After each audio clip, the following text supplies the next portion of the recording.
So आज हामी आएका छौँ रन ओरी कम्युनिटी गार्डन प्लट र यहाँतिर चाहिँ हाम्रो साथी आयुष र सुबिनाले एउटा प्लट लिएको छ गार्डनिङको लागि।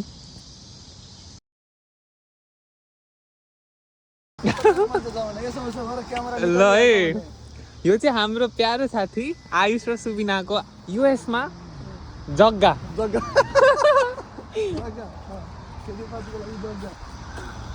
र जग्गा रहेको छ यो 25A हो।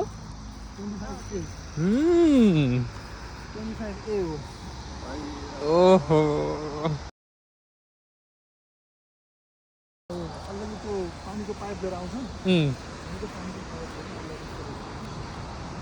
त्यहाँ मान्छेहरू इनार खनेर इनारबाट लाउँथ्यो, यहाँ यति सुविधा भएर पनि होइन। सही कुरा हो है। एक्ज्याक्टली। खास भन्दा टेक्निकल्ली चाहिँ ल्याउन पाउँदैन, के पाइप ल्याउन पाउँदैन। ए रुल्स अनुसार पाउँदैन होइन।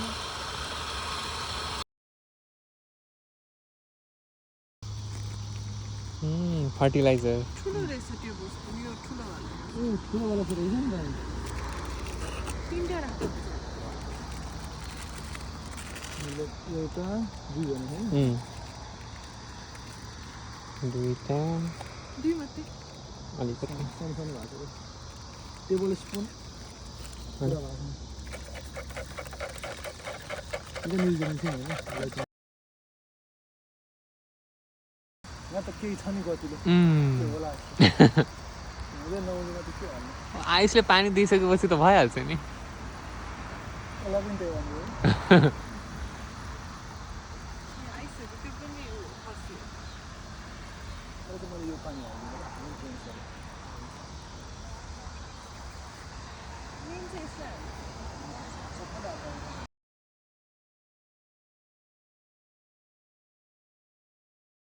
यो टोमेटोस यो फेरि टमाटर यो चाहिँ बनाउ धनियाँ ओ धनियाँहरू सानो सानो छ अलि धनियाँहरू। ए अस्ति तिमीले देखाएको अन्नै थियो उतानिर अहिले चाहिँ हाम्रो त्यो धनियाँ त्यहाँको सिद्ध्यायो। ए अब चाहिँ नयाँ बिरुवा धनियाँ रोपेको छ। जब पानी पऱ्यो क्या, पानी परेर धेरै बिग्रियो। अरूको पनि धेरैको मऱ्यो। तिनीहरू सबै उखाले खान्छ त्यहाँनिरको, सबै उखाले खान्छ। त्यो थियो नि आलुको सानो सानो बोटहरू थियो त्यहाँनिर। त्यो आलु परेको आलु आलु त्यो ए आलु वाउ। त्योभन्दा पर ब्रिन्जल उ त्यो ए यहाँ त हरियो सबै प्लान्ट छ त। अनि यतातिरको चाहिँ यो क्युकम्बर्स काँक्रोहरू त्यो त्यो के भन्छ स्न्याक्सको लागि क्युकम्बर तरकारी धनियाँ सिजनिङ। त्यो फर्सी भयो परको दुईटा बोट। कता ए यो दुइटा ए फर्सी हो। पछि आइरहेको छ होला। तर कस्तो फर्सी आएकै छैन भनेको। उयो फर्सी उ त्यो देख्यौ? फर्सी हो त। उता पनि यहाँ फर्सी हो। यहाँ पनि आएको फर्सी। यो फर्सी यो चाहिँ फ्रेस बगैँचाबाट आएको धनियाँ र खुर्सानी।